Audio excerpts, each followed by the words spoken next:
Dara O'Brien. Joining me this week are Andy Parsons, Gina, Yashere and Russel Howard, Frankie Boyle, Hugh Dennis and Ed Byrne.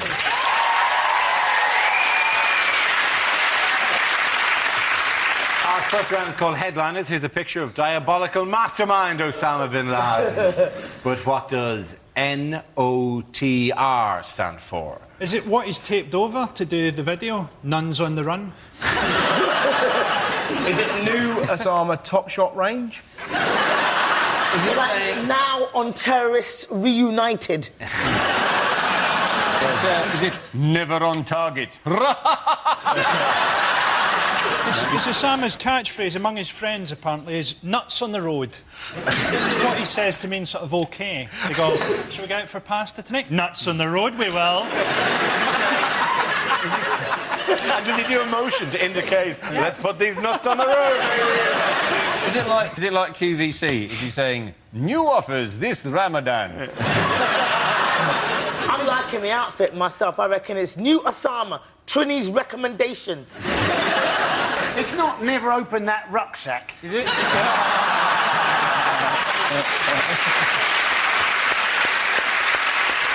OK, somebody steer me towards the correct answer, if you can, please. New Osama tape released, is it? It's yes, it is, actually, yes. Wow. Exactly right. Well done. The answer I was looking for was new Osama tape release, the first communication from the Al-Qaeda frontman for almost 3 years. Experts believe the footage, in which he refers to recent events, to be genuine, proving bin Laden is still alive and successfully evading capture. By the way, how do we know it was filmed recently? Because he mentions Gordon Brown, doesn't he? He does mention Gordon Brown, yes. But he still mentions his Blair, though, which I thought was really funny, because he did actually say the world leaders like Bush and Blair and Gordon Brown.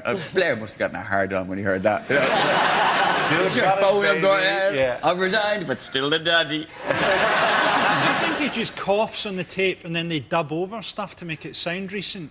Yes, I enjoyed the Byrne ultimatum. I related to it quite a lot, actually. He's looking a lot smarter, isn't he, than he has in previous... I think maybe he's got a new girlfriend. You know, the next video there'll be like scatter cushions about, all over the sofa. He'll be in leather trousers and going, anyway, nuts on the road, I gotta get out of here. Maybe that's it. It's just it's a whole new image shift. The next shot is just going to be a goth. Just his hair brushed over. I know you all hate me, that's why I live in a cave. He's changed his beard, but he's wearing the same outfit that he was wearing 3 years ago. He's a tramp. I'd like to see him on the video using more like... he could get, like, blue screen behind him, couldn't he? Do a bit of CGI. What, like him on a roller coaster?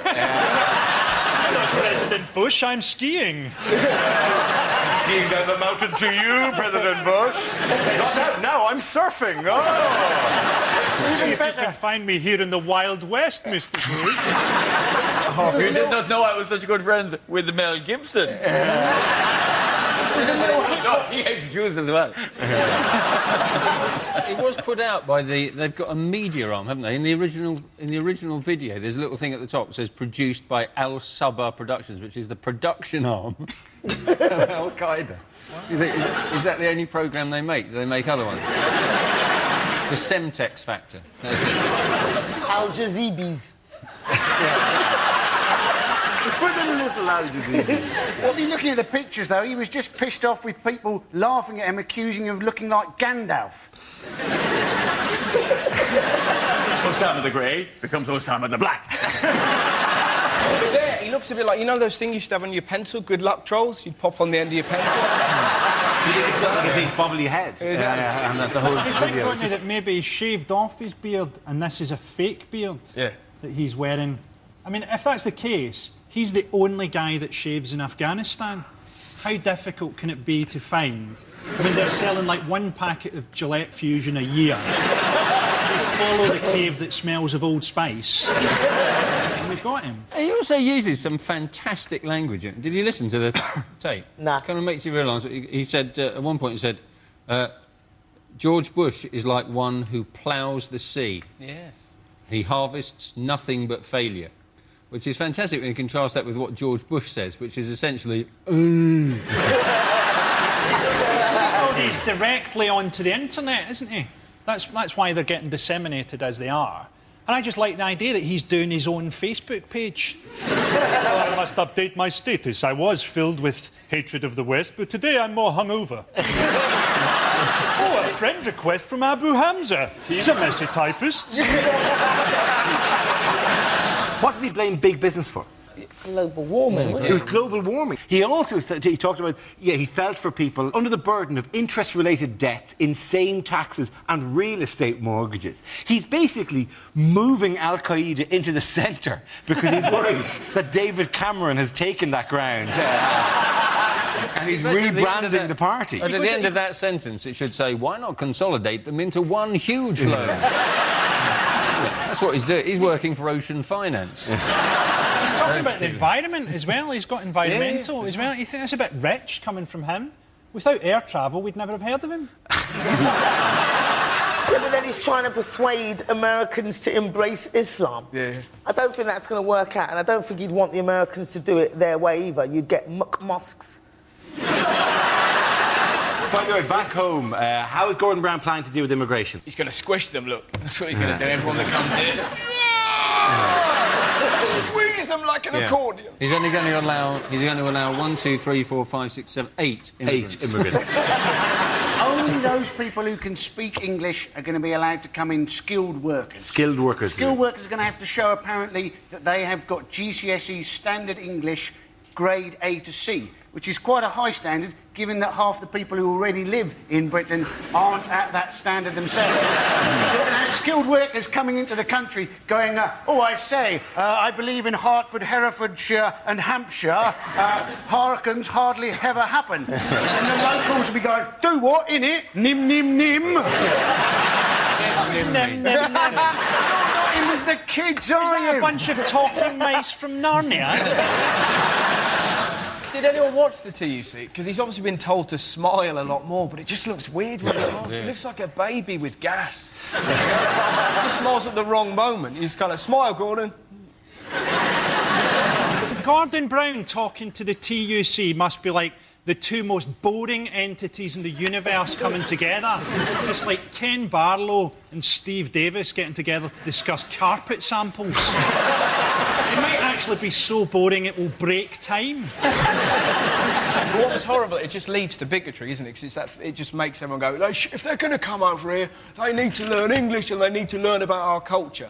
And people who normally say that are the people you see in Benidorm going, oi, Pedro, do you do chips? How much English do they really need? There's nothing that you can't ask someone to do with the words mend this, mend this. Make work again. Yeah. Make work. Oh, okay. There's nothing you can't get people to do without just pointing and nodding. Just... The language test only applies to skilled. There are 3 levels. There's non-skilled, skilled and highly skilled. Highly skilled, apparently, only needed English from last December. Highly skilled is doctors and lawyers. Who employs a lawyer who can't speak English? Point at jury. Point at the jury. Oh, OK. Get off. Get off. This man is guilty. Remember they were doing it through mime? I mean, they were doing it through mime. Him. My guy. I'm involved. My client was trapped in a box and couldn't get out. Then a large wind blew and he was forced backward. Did he steal the suitcase? He couldn't move. He was so happy. It doesn't even apply. It's only people from outside the EU, anyway. Yes. Yeah, but footballers are exempt. Footballers are exempt. The only language they've got, isn't it? They only need 2 sentences. First of all, they need at the end of the day, and then either sick as a parrot or over the moon. Give 2 hands. And nib, obviously. You know? Not on the road.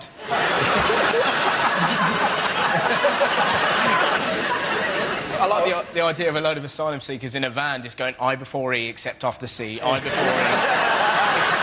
Politicians all now have to pretend not to be racist, despite the fact that they're all quite happy to be racist if they think it will get them votes. You know, so you see, like, Tories pretending not to be racist. It's terrible, the controls they're putting on Eastern European immigration. Don't people know that these are the last prostitutes in the world that you can pay in turnips? Not that I want to stereotype those people, because they can put a curse on you. It's funny, immigrants are becoming more racist now, because my mum is from Nigeria and she's becoming as racist as the BNP. She's quite right-wing. She's like that, oh, all these Polish people and all these Kosovans coming over here, taking our jobs. I'm like, Mum, you're an immigrant. Oh, no, not anymore. I have a British passport. Get that round. The points go to Russell, Gina and Andy.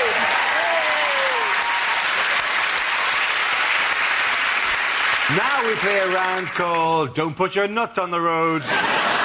This game involves Ed, Andy, Frankie and Russell, so if you could make your way to the performance area, please. This is where we test our performers' stand-up skills. We spin our news generator, it settles on a topic, and anyone can volunteer jokes about the chosen subject. The winner is the team I judge to produce the funniest stuff. OK, here we go. Let's spin the wheel. The first subject is homelessness. Who wants to come in on that? Russell. I had a really great incident with the homeless bloke the other day. That sounds fairly dodgy. It was really, it's weirdly uplifting. So I gave him £1 and I was kind of walking away and he went, "Oh, mate, I've got a magic dog." Now that is a sentence that buys you half an hour with me, right? And it had sick all down him, this dog, right? And the homeless bloke had sick down him as well. And I was like, "What happened?" And he went, "Oh, we was asleep in a skip and some bloke chucked up on us. It's the most depressing thing you've ever heard." And he just looked at me and went, "No, it was amazing." Like, really? Why is that? And apparently what he did, still covered in sick, he stood up in that skip and just went... So this bloke was so drunk, he thought his vomit had come alive. That man will never, ever drink again. Beer, Dave, it comes alive! It comes alive! Lovely moment.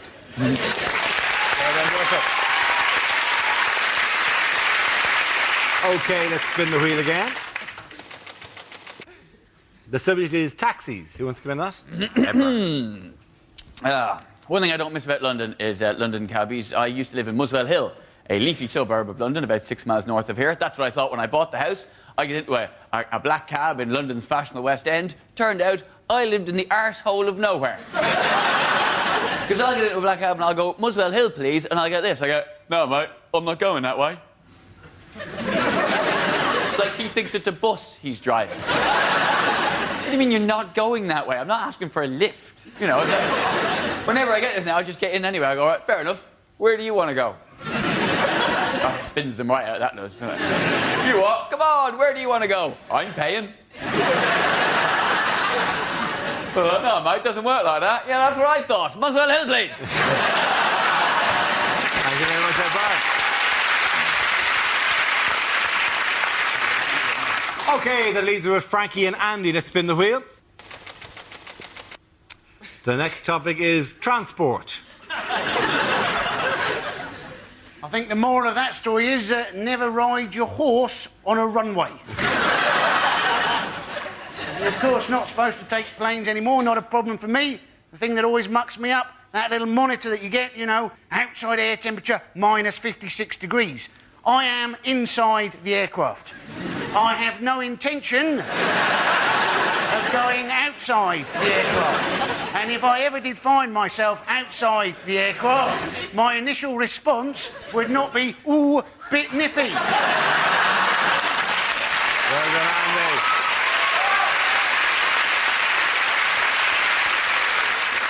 OK, let's see what's been left for Frankie. Let's spin the wheel.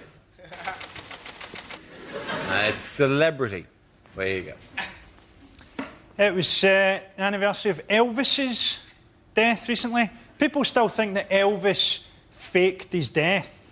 Surely if you were going to fake your death, you wouldn't do it in a shitting accident. I mean, you'd do something brave, wouldn't you? Rescue a wee boy from a river. Surely not a jobby-related heart attack. We had the anniversary of Princess Diana's death. I thought that at the concert, only Ricky Gervais paid a true tribute to Diana by dying a painful and horrible death. You can get celebrity sat-navs now. You can get a Princess Diana sat-nav.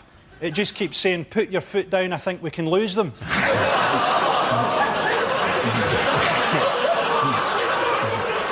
I'll be honest with you, that joke can go either way. Thank you all.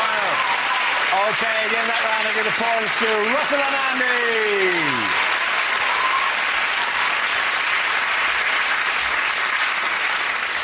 Okay, now it's time for, if this is the answer, what is the question? On the board are 6 categories. Gina, which category would you like? I think I'll go for health. Health it is. The answer is Middlesbrough, Rill and Liverpool. What is the question?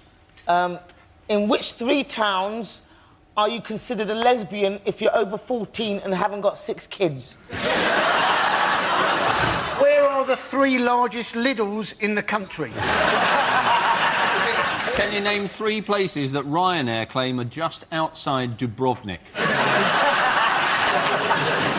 Is it my car's been stolen and cut into 3 pieces? Where is it? Is it what now constitutes a world tour for Jim Davidson? What 3 places did the British Health Board name as the axis of chips? Is it what are the first 3 chapters of the book Places Not to Grow Up Gay?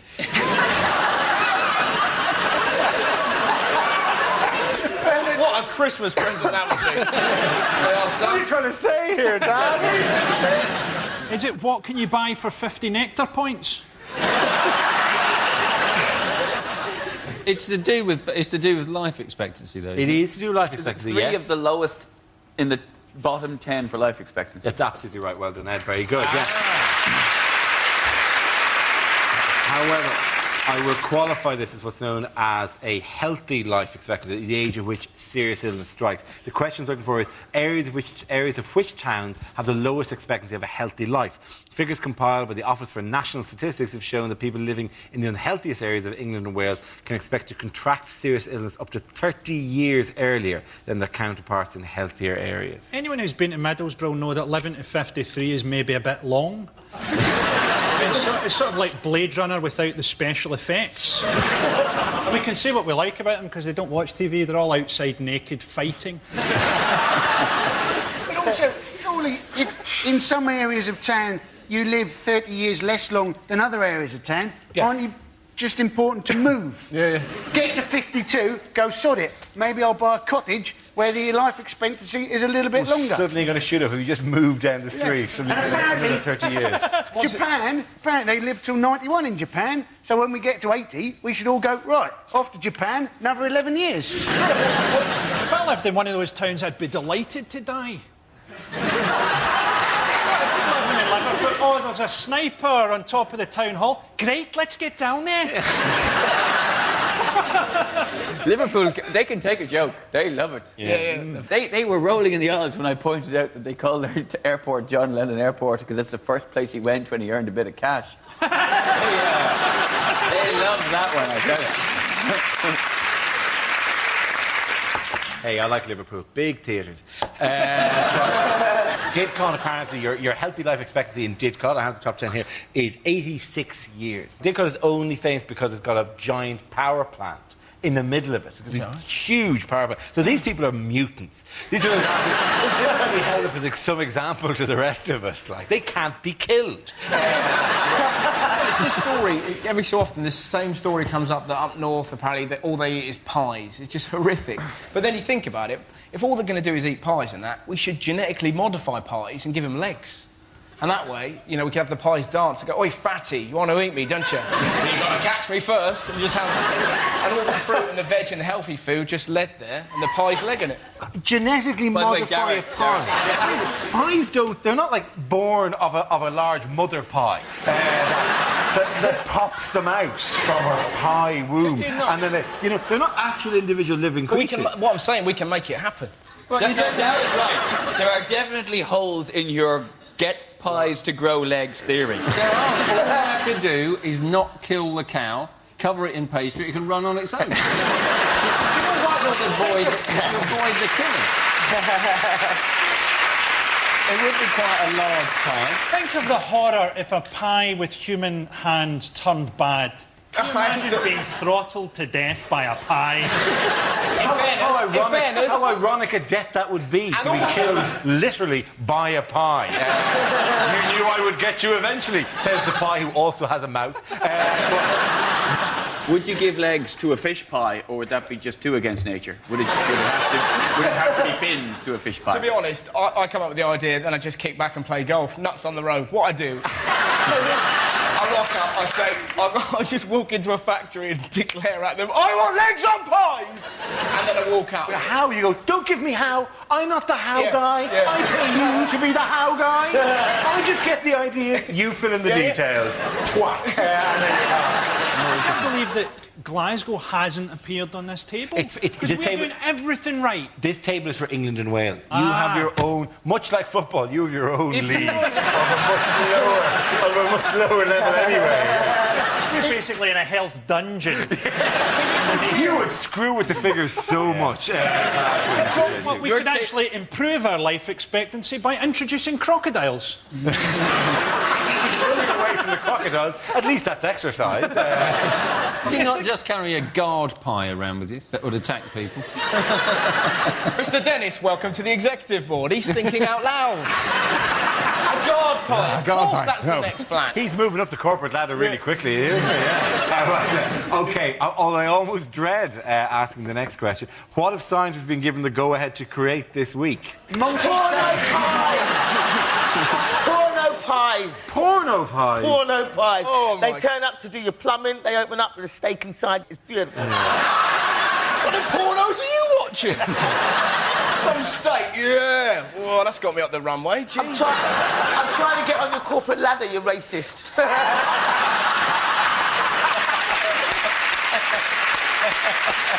There's a quadri. What can I say to that? There's nothing you can say to I've that. never seen the race card pulled so beautifully. That was a pair of ace race cards. Oh, I got bullets. What have scientists been given? I'll ask the question again.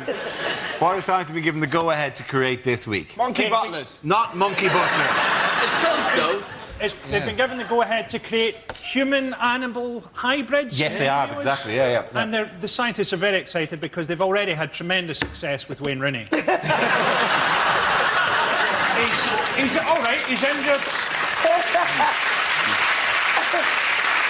He's injured at the minute, but the boy's got spirit. He's prowling the touchline like a caged potato. One of the quotes from Lyle Armstrong of Newcastle University said that just to reassure people, it's not our intention to create any bizarre cow-human hybrid. Why not? Because we already have an else. A failure of imagination on behalf of Newcastle University. Not to, that's almost the first thing I'd want to do. I saw it. How you doing, Mick? Moo. All right, moo to you as well. How is the Church of England trying to cheer us all up? They had something recently, didn't they? The Church of England brought out prayers for a Monday morning that you could use if you were stressed. There's a prayer you say if you're on the train and you can't find a seat. And this kind of stuff. Yeah, there's a commuter's prayer. Yeah, when I'm on a train, I pray loudly to Allah and I generally get the whole carriage.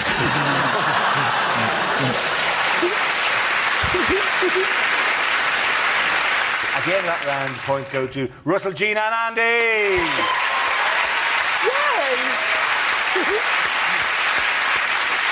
Now we come to our final quickfire round called Scenes We'd Like to See. It's for everyone, so if you could make your way over to the performance area, please.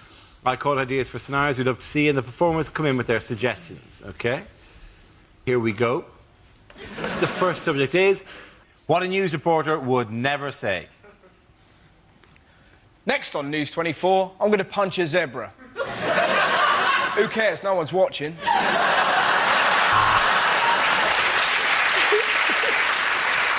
Here, children as young as 8 are forced to earn their own living. More polish! More polish! I want to see my face!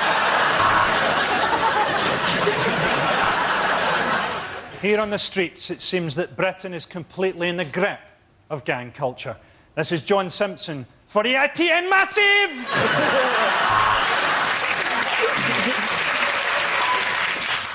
Can you hear the bombs falling? No? That's because they're in Baghdad. I'm here in Peckham. Reports of a mystery man loitering in the area turned out to be me.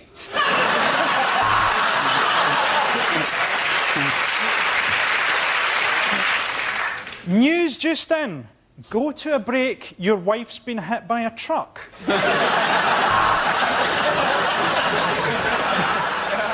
And it was just a few feet from here that the shots were fired. I know, I fired them.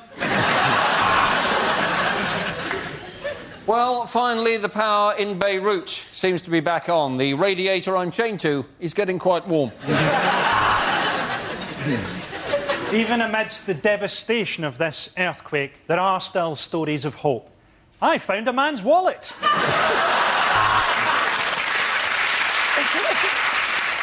I am actually in my bedroom, but I'm trying to make it look like I'm in Baghdad on a satellite phone.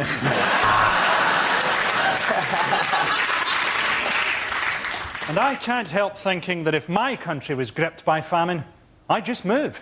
The next topic is unlikely letters to be read out on points of view.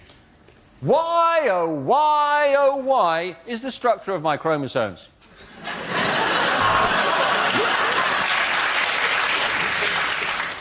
Dear BBC, I watched a light entertainment programme on your network the other night that wasn't hosted by Graham Norton. Is he ill? Dear BBC, how did you manage to get those hippos to swim in a circle?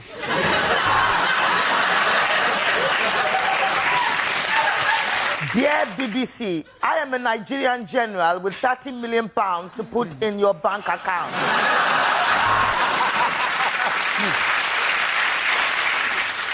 Last night, I turned onto your new porn channel, See Boobies.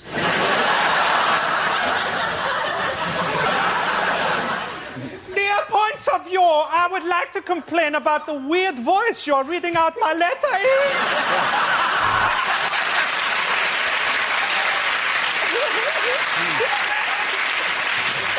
Dear point of view, has anyone else noticed that Pat Butcher looks a lot like the honey monster from the Sugar Puffs album? Dear BBC, when are you going to show Nuts on the Road? Nim, nim, nim.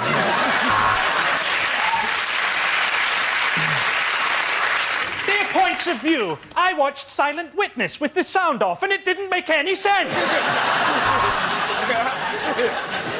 Dear BBC, well, it's now 30 years down the line, and I'm no closer to owning a robotic housemaid. Tomorrow's world, tomorrow's horseshit, more like.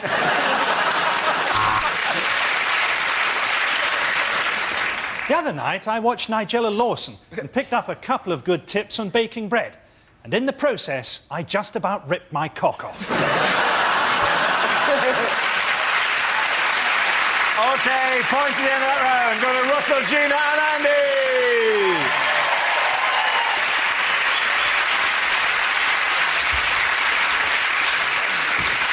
That's the end of the show. This week's winners are Andy Parsons, Gina, Yashere and Russell Howard. For commiserations to Frankie, Boyle, Hugh Dennis and Ed Byrne. Thank you for watching. I'm Darby. Good night. The World According to Tommy Saxondale, a careers talk with a difference next tonight. And then the comedy continues with that Mitchell and Webb look at 10, Thursday night comedy on BBC Two.